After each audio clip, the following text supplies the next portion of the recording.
Hello, and thank you very much for joining us on the Medley Show. My name is Cecile Egbele, and of course, you're watching the Medley Show with Cecile.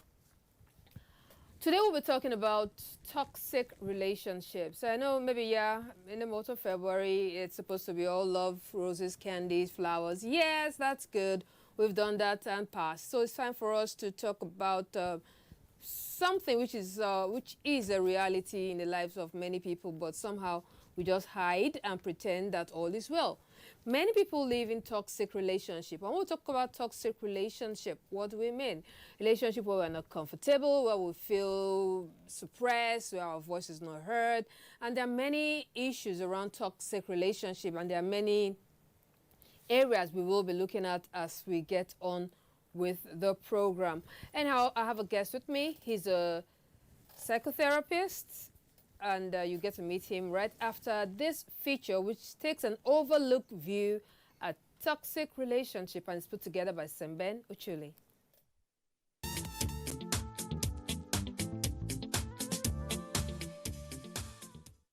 Valentine has come and gone. Cupid has shot his arrows, while for some, Saint Valentine didn't die in vain.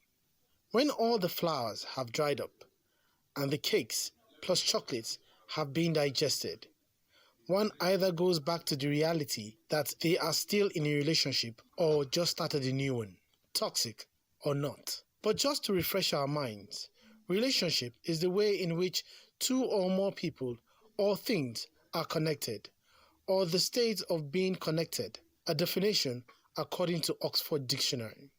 Not all relationships are romantic. It could be between friends, co-workers, family, siblings, or even traders. Some are toxic and some are not. A toxic relationship is by definition a relationship characterized by behaviors on the part of the erring partner that are emotionally frequent and sometimes physically damaging.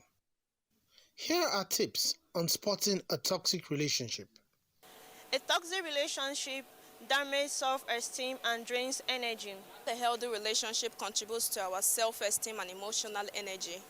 A toxic relationship is characterized by insecurity, self-centeredness, dominance, and control. A healthy relationship involves mutual care, respect, compassion, and ability to share control. A toxic relationship is very unsafe.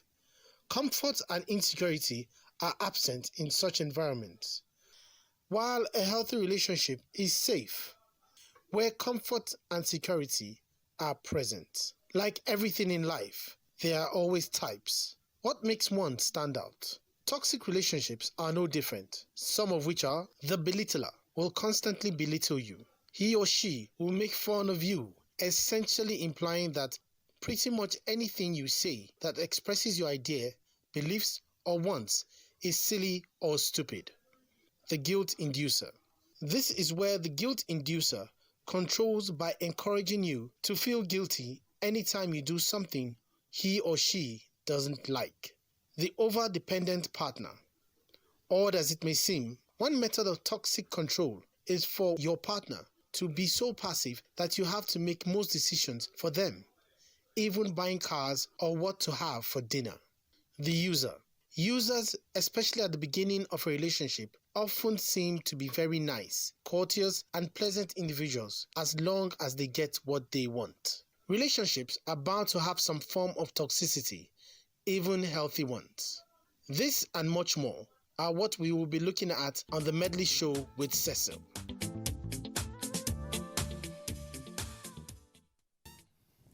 All right, thank you very much. So it's time to meet my guest, and I hope at the end of this program you learn a thing or two.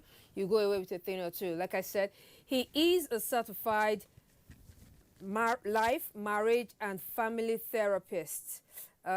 He's an author, he's a counselor, and so much to his credit, and he has quite an intimidating resume.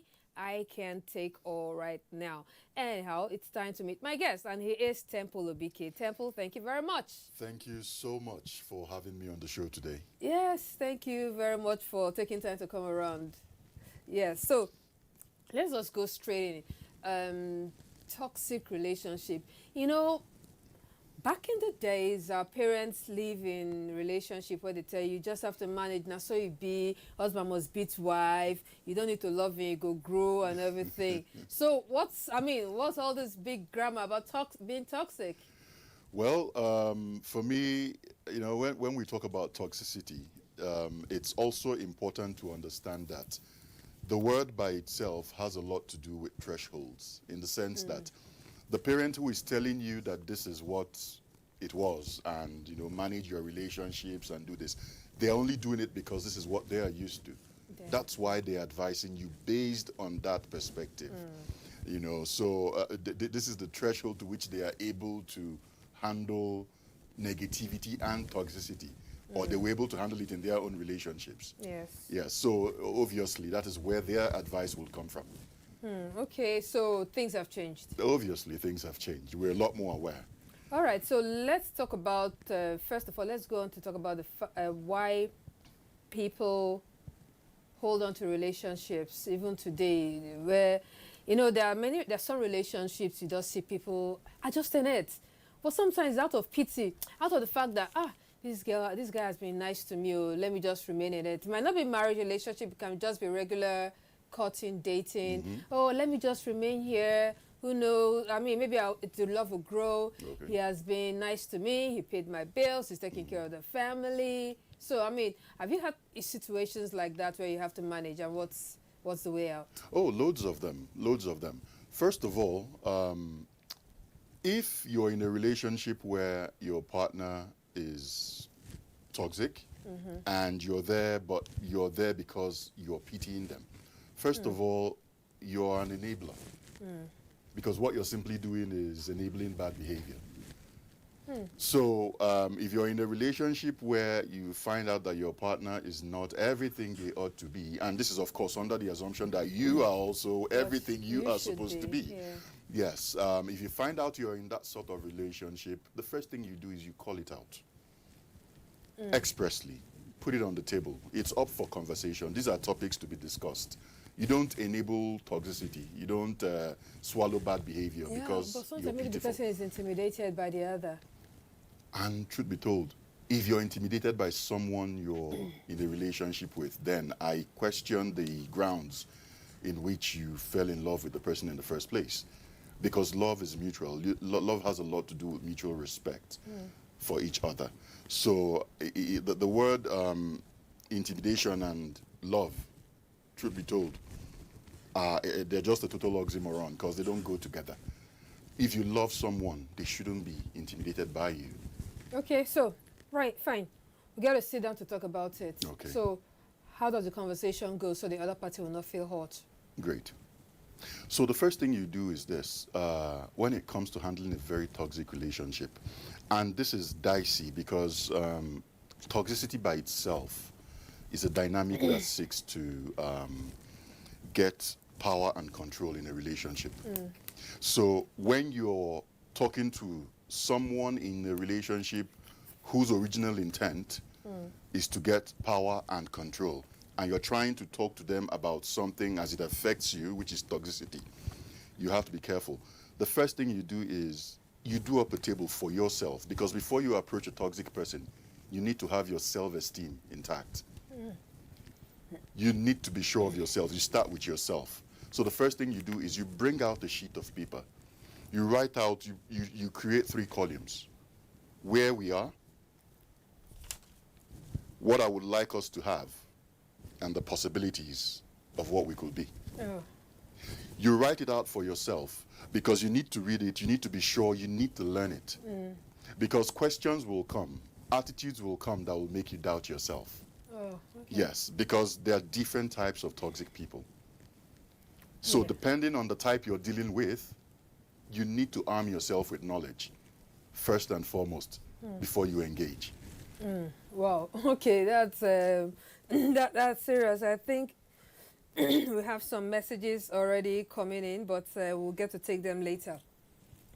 Let's take the different types of toxic persons in relationship one by one. Okay. So which will be the first one you want to go? Well, there are about 7 toxic types that you will ever encounter. Okay, in the course of your... In the course of my practice, yes. Yeah, because you practice here in Nigeria, so Yes. you must have, which are the most popular cases you get to handle? Great. So there are about 7, like I said, but the most popular ones you get, there are about 4 of them. Now, the first is what we call the choker. The choker. Yes, you know these things women put on their necks. Okay, give me a minute. All right, I hope you're following this conversation. We've been talking with Temple Obike. He's a family, life, and marriage therapist, and we're talking about toxic relationship, being in relationships where you are not yourself, you're not your full self, you are just trying to get on with the relationship, but somehow deep in your mind, you are not really happy. Be a part of this conversation by reaching us on our phone line 081 177 2020. Remember, it is a text-only number. Do not call. Send your messages so we can take as many as possible. The number is showing on your screen already. All right, Temple, let's get back to the first one. All right. So I'd like to talk about the choker. Now, when you start off a relationship, you find out that, and this is of course an instance, you find out that your partner is all over you, your partner is, so warm, your partner wants to be with you all the time. It's such a very adorable thing at the beginning of a relationship. And you find out that you have to constantly tell them, oh, you know what, I'm here for you, I belong to you, don't worry, everything will be fine. Okay, let me pause there. Now, in the love languages type, Yes. that's partner who likes choking is what now? You will, on the reverse side, you will look at it like he was somebody whose love language is quality time. Quality time. So he believes. Yeah. So for you, you're looking at it like, oh, okay, this is Maybe your somebody. love language is gifts, for instance. Yes. Oh. But this person enjoys quality time, and it's an amazing thing at the onset. Okay. But as you progress with the relationship, let's say the relationship morphs into a marriage, for instance, and both of you get married, and all of a sudden, you find out that now you're married, you expect that this person is going to relax a bit. Now they are with you. I'm your own and you're mine. Yes. So you should relax. But truth be told, they're not letting off steam. They're still on that trajectory. And you find out that all of a sudden you're explaining. All of a sudden you have to tell them where you went to. All of a sudden you need to tell them who you were with. And of course, this is considering the fact that you have not given them room to suspect you or distrust you previously. But now you find out that with the choker, you constantly need to validate them. And before you know it, your car is being bugged, your phones are being tapped, and it goes wild from there. The second type I'd like to talk about, because this is something we encounter all the time, is what I call the guilt farmer.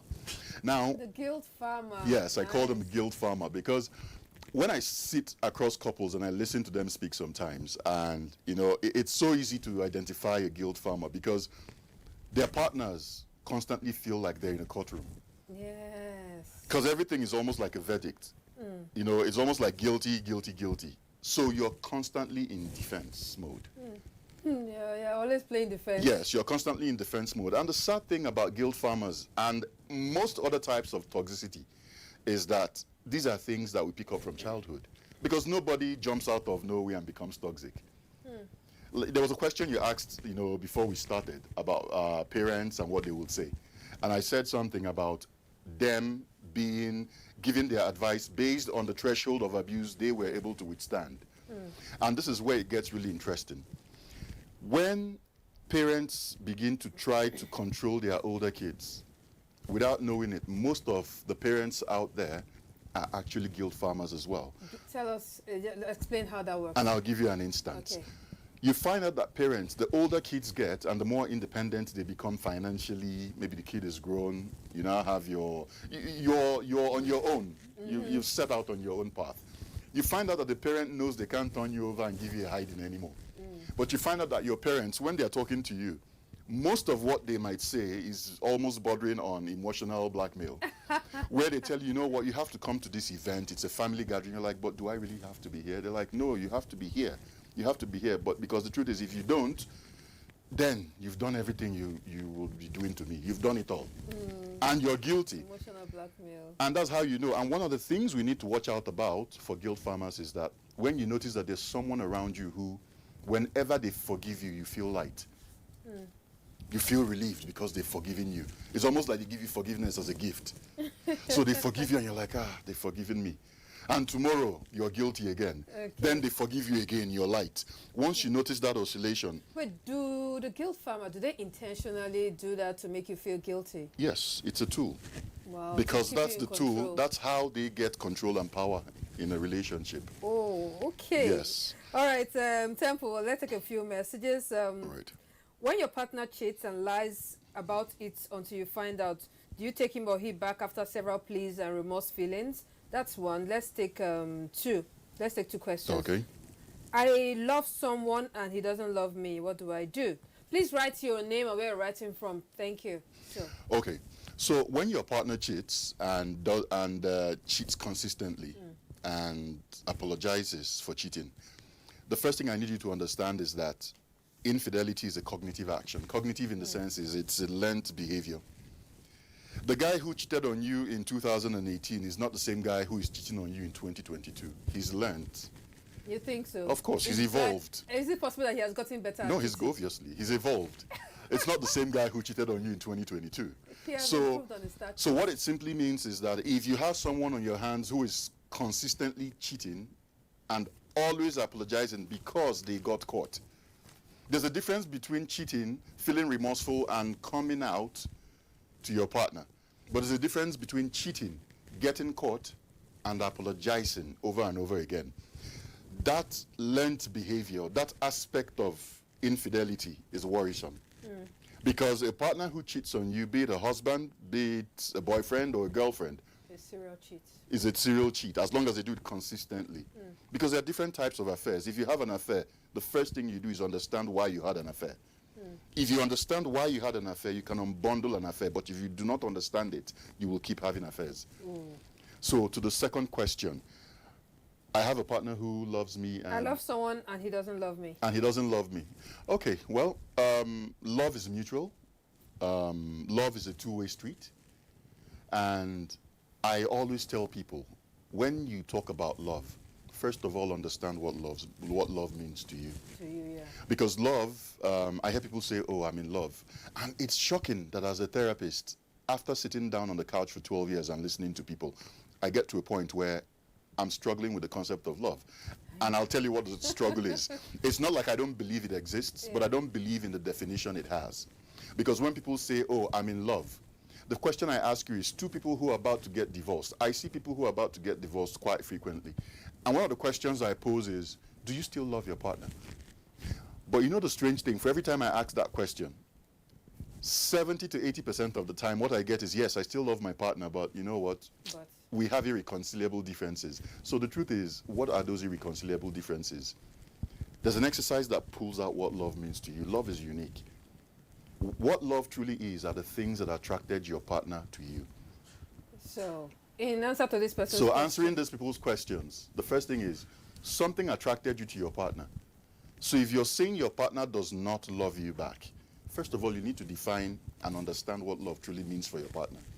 Maybe they are showing you something you're not seeing. yeah, and sometimes the person may just be carried away by something about the partner. Maybe the person doesn't even understand what love is. I don't know, because love, the definition of love, there's no one universal. There's no one universal definition. Definition of Just love. know what the person loves about you that got them attracted. If not, it's infatuation. Okay, we have a couple more of your messages. Do send us a message on our phone line, 081 177 82020. Text messages and WhatsApp only, remember. Then we are going to take our next feature, and this next feature is taking a look at holding on to unreciprocated love. Why do people do it?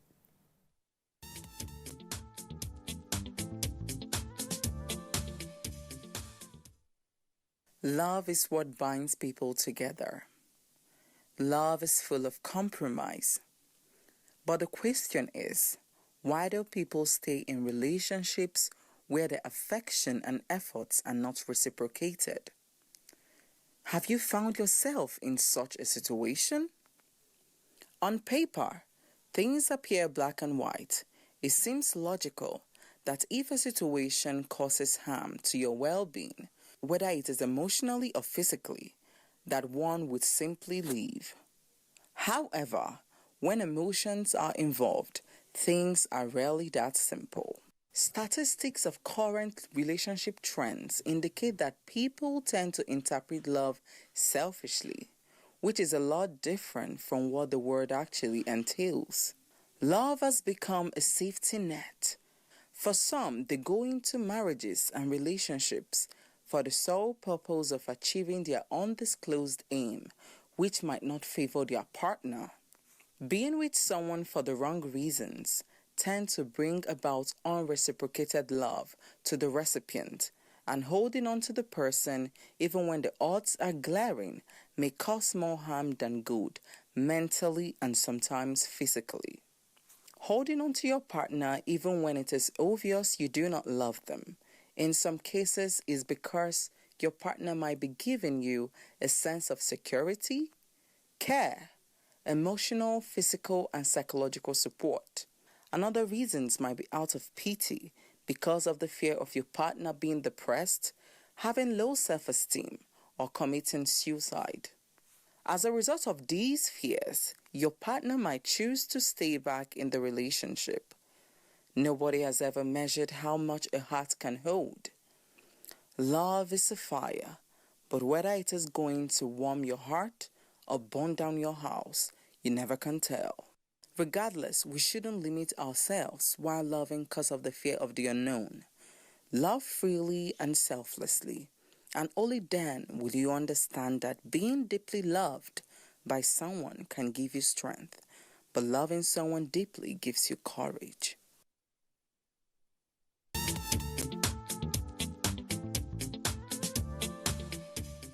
All right, that's a feature by Iberi for taking a look at love and holding on to unreciprocated love.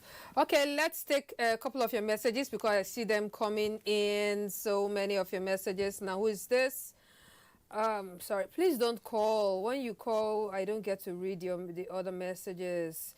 All right, who is this now? This is Baba Gana from Abuja. He says, there's nothing to manage in a toxic relationship. There's something legislators call take a bow and leave. It's better to walk away than be dead. Yes, that reminds me of some of the incidences we see, how partners get to stab their other half for some reasons, and sometimes it gets really gory, really gory. So True. how do you endorsing walk away and leave, or do you think it's something that can be worked? Well, when it comes to being in a toxic relationship, the first thing I need everybody to understand is that we all come packed with a measure of toxicity ourselves. Yes. Yes, as sad as it is. Yeah. So once you can identify the fact that you also have a measure of toxicity, it gives you the patience level to be able to even engage a partner who is toxic. There was an advice I gave initially. The advice was write out everything you need to know about what your expectations are about the relationship. Engage with your partner. Tell them that these are your expectations and these are the things you're not getting. If your partner truly loves you, they should be able to come to a table where both of you can have a conversation, especially if they also have grievances against you that they can also level against you, and both of you can come to a place where you can have that conversation. If it does not happen, I advise partners to be able to see separation as an option, where you give yourself a time-bound separation. Because a separation where you don't put a timeline to and you go apart easily slips into a divorce. Can people be separated in the same house?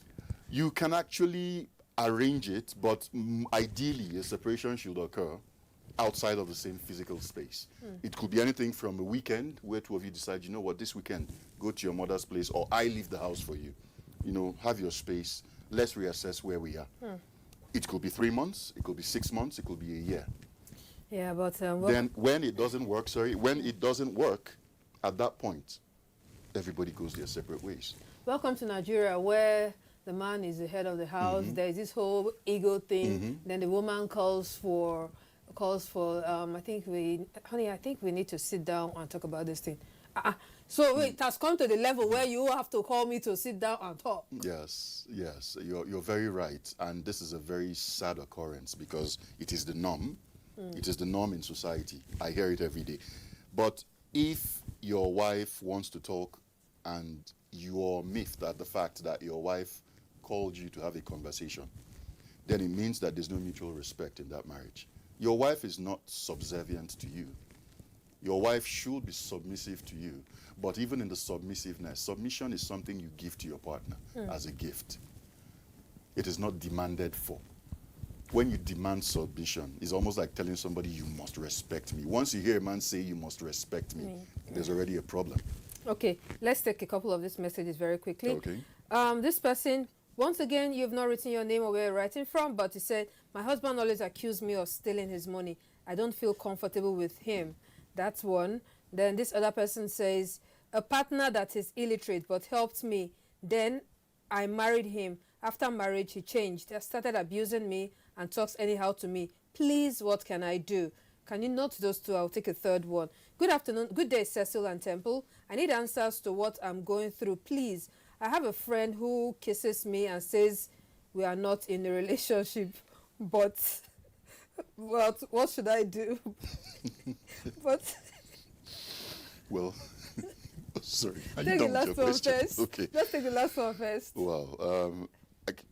Well, I think at this point we might need to delineate between the kisses because I know there are different types of kisses. Maybe it could be a kiss to the forehead, a kiss to the cheek, Okay. or anything. But if we're talking about the kiss, which is like a passionate kiss, someone who kisses you and tells you that you guys are not in a relationship, you need to really find out what you guys are doing.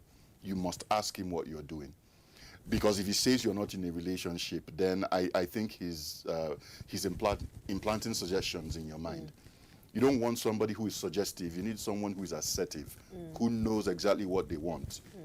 Yes. Then the second thing, the second question there was... The second question is the person talking about an illiterate partner who helped Yes. who helped her, and then after marriage he changed, started beating her and talks to her anyhow. What can she do? Okay, let me twist it. A Harvard-trained partner who both of you were in a relationship and maybe he was a drug addict and you ended up marrying him and he was indebted to you and he changed and started beating you. It's still the same thing as an illiterate partner who you got married to and he changed and started beating you. The most important thing here is not what they were before you married them. The most important thing is who they are and what they're doing to you. Abuse, the sad thing about abuse is when we do not recognize it for what it is. Recognize abuse and we actually start reducing its prevalence. And in this message, she's trying to paint it. Sometimes you try to paint it that the person can... Sometimes we give excuses for the abuser. All right, let's take the person who says, the husband accuses her of stealing his money and she's not feel comfortable. Well, if your husband accuses you of stealing his money, it simply means your husband does not trust you. And the sad thing about it, and of course when I say this, because I don't know you or your husband, I'm just saying this based on the question you asked. It means your husband doesn't trust you. So I think the most important conversation you should be having with your husband is a conversation that is based on trust. Is there anything I have done since we got married that has gotten you to a point where you stopped trusting me? Because you need to know. Because if a husband doesn't trust you with money, who else does he trust with money? That's the second question. You need to ask yourself. All right, very deep question we should ask ourselves. Just before we go on the next feature break. Good afternoon. Toxic relationship, cohabitation, and weed dating. I don't know what weed dating is. All right, this person says, I can never be in a toxic relationship. Well, good for you. Good afternoon. I'm Love Day, chatting from Enugu. What are really signs that a female you have the intention of building a relationship with does not have interest? Okay, I think Love Day is trying to say he wants to build a relationship with someone who doesn't have interests. That sounds really simple to me. I think I would just say, take a bow and just remain friends. I don't know. The therapist might have something different. Well, just on a quick note, if you can't love somebody, yes, I know there are people who get into a relationship with the other person having to work up to the love level, Okay. you know. But if you're in a relationship with someone who is not interested, you know, by all means. Sorry, I was just laughing. This next question is funny. Emmanuel, please, sir, can you date someone without informing the person you are dating? I'm sorry, Emmanuel. I'm not My laughing. goodness. So, Emmanuel, you know, there's a thing as dating yourself. You know, when you're dating someone who does not know you're dating them, it's almost tantamount to dating yourself. You know, you should inform someone, a love interest, inform them, they need to be aware. okay, Emmanuel, please. The person needs to be aware because it sounds like I've just kidnapped the person to date you or something. All right, you know what? I set this music break for us to just relax a little before we get to continue. And this one is from one of my favorite artists, Simi. And it's this one she calls You're Gone for Good. You know, it's a breakup song. And anyhow, let's get to enjoy it.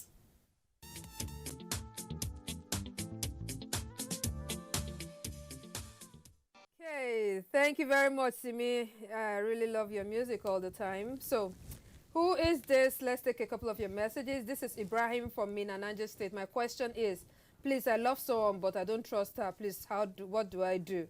All right, that's one. Is it possible for someone that was insecure and was in a toxic relationship to change? If yes, what's the process?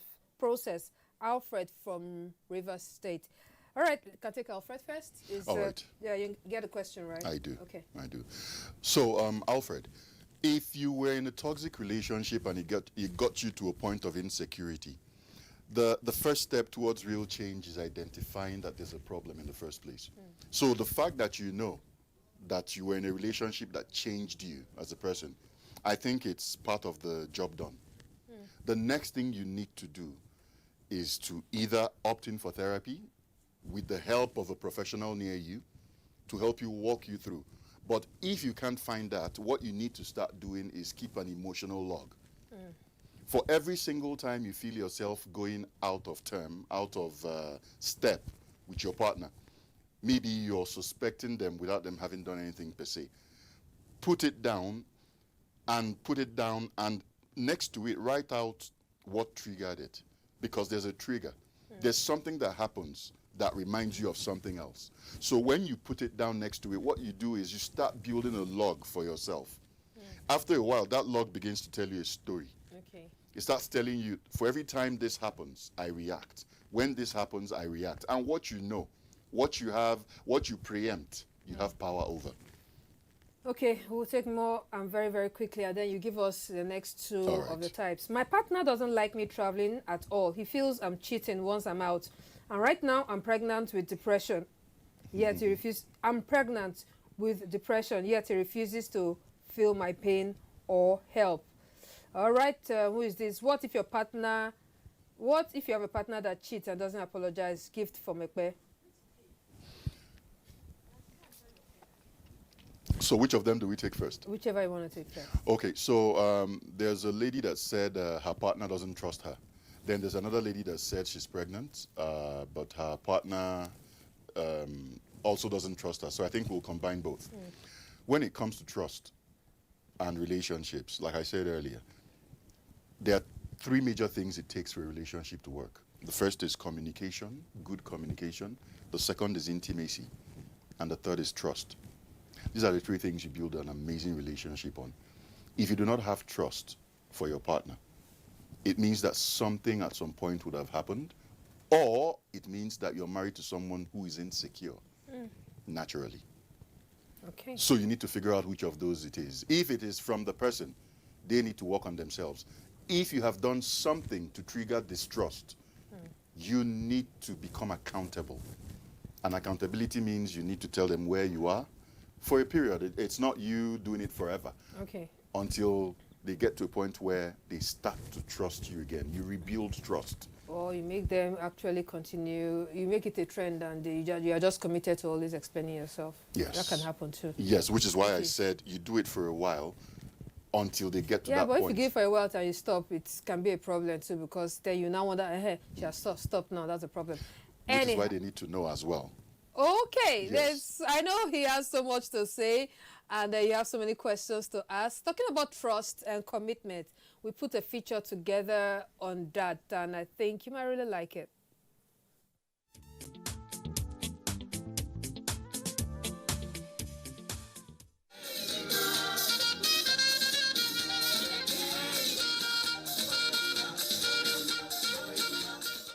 Having a good partner who understands you, listens to you, and above all, cares for you through the good and not so good times is everyone's prayer. And in the thirst for that, some end up disappointed, abandoned, dumped, or betrayed. When a partner trusts the other half completely and later gets betrayed, that act can be most devastating experience to bear.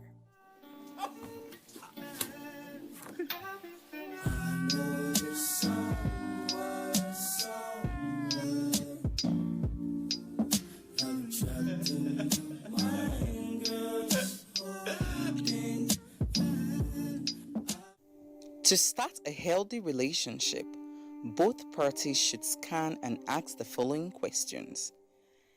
Is it safe for me? Can I rely on this person at all times? Is this person trustworthy? Will this person be committed to me? When these questions have been thought through, you have two options: taking the next step or not going on the next level. At the moment the relationship starts, the goal should be to build trust, since neither partner is 100% sure of the other. When some level of trust has been established, commitment sets in.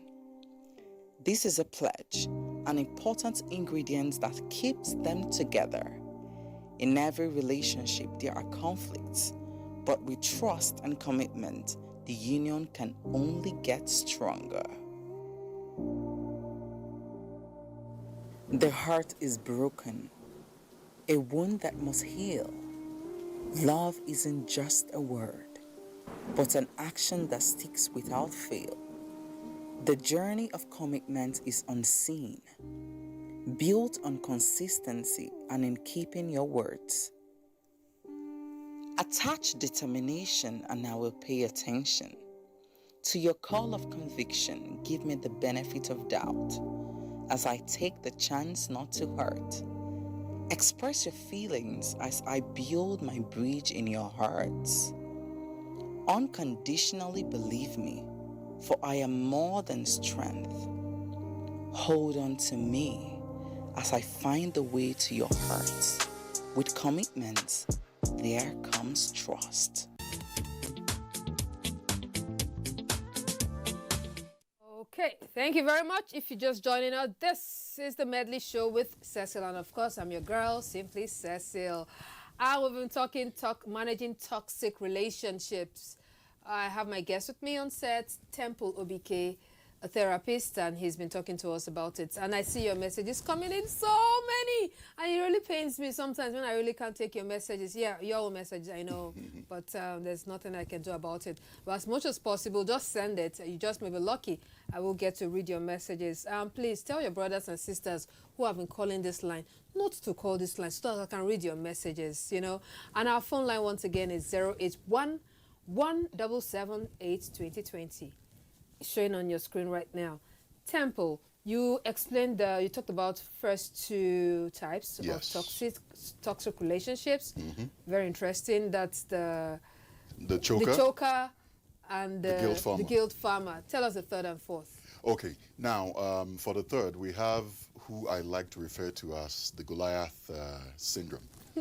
Now, these guys are the people who you find out that with them, when you're in their presence, you're always battling intimidation, because their tool of trade is intimidation.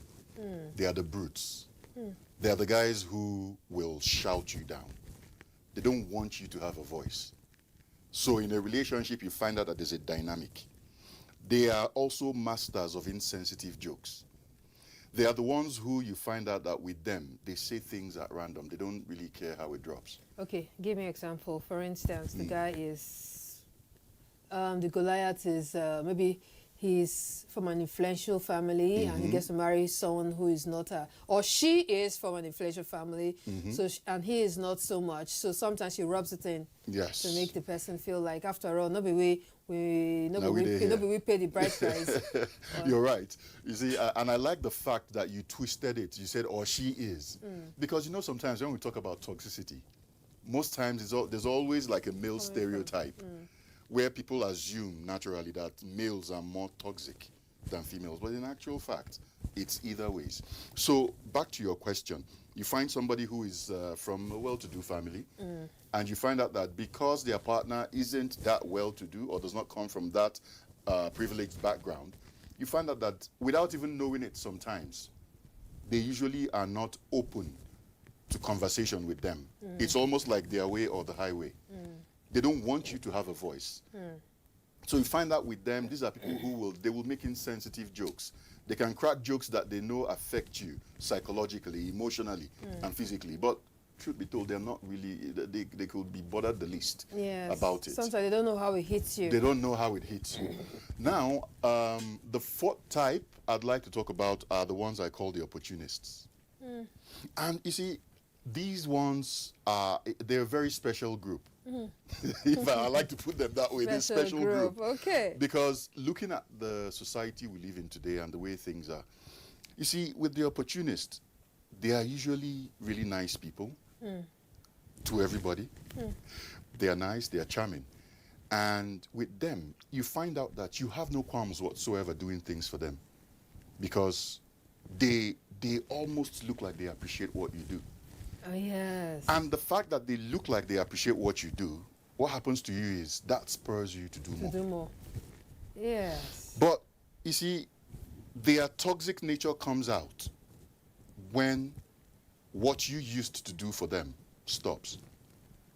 The moment you stop what you used to do for them, what they automatically do is they need to look around immediately and find out who else They can fill up that void. And the sad thing about this type is that you never know you're with a toxic person until you get to a point where you may not be able to do what you do for them. It could be financial. Maybe this is somebody you assist financially. Yes, and this is the case where you now hear, maybe this time you don't get to do it for them. Now say, oh, Nari, this thing I asked you for. Yes. They don't forget the 755 times when they Yes. actually helped you. Yes. And now they not hold on to those The ones one to thing say, you didn't do for them. That is the type. And it usually occurs when there are financial dynamics at play. So with this type, you find out that the person involved may not know it until they get to a point where they are in lack and they can't carry out certain things anymore. And it usually cuts deeper. These are the ones that lead a lot of people to suicide. These are the ones that lead people to acute depression because they lead you on until the edge. Whew, okay, so much, Let's just take a pause. We're back for our last segment of discourse. And, there's a conversation it's an argument that is just ongoing. And that is the one of who cheats more. All the men will tell you that, the women, they so cheats that you never catch them. Then the women tell you that, the men, they are born to be cheats. Well, we went on the streets and sought to know from you what your thought is about this discussion. Who cheats more, the man or the woman?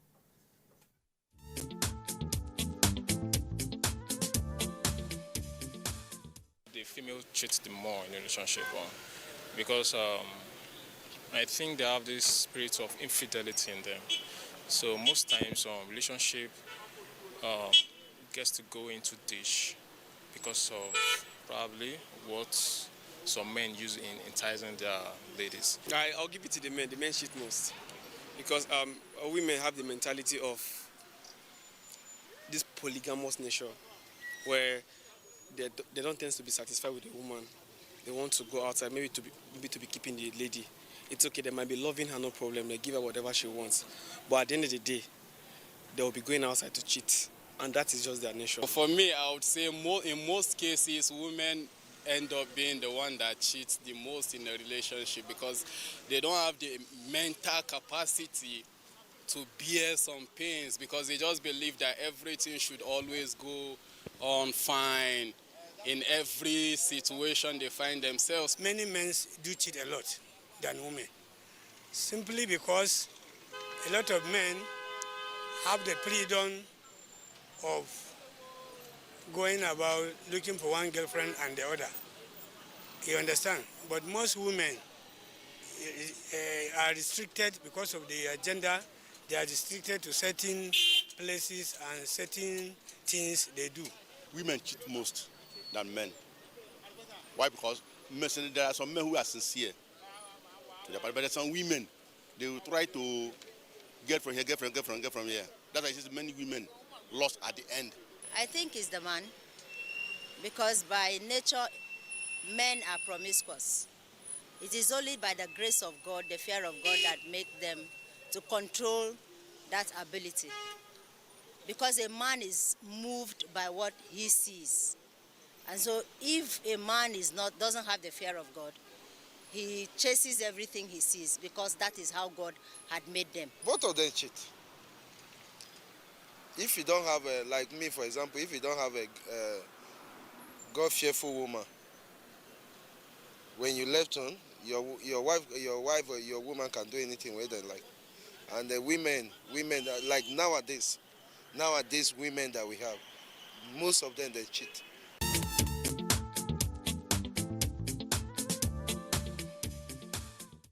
Okay, well, that's an argument that we can never really get the end of. And if I ask Temple now, Temple will tell me, you've heard that over and over again. Yes, I have. And you've heard the part where they say a man is in their nature. Is it really in their Men nature? are polygamous by nature. Polygamous by nature.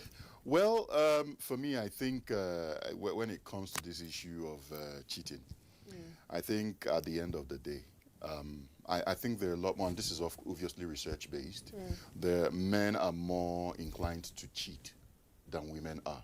But in the past 2-3 years, there's been an uprise in the number of women, the ratio of women to men when it comes to infidelity.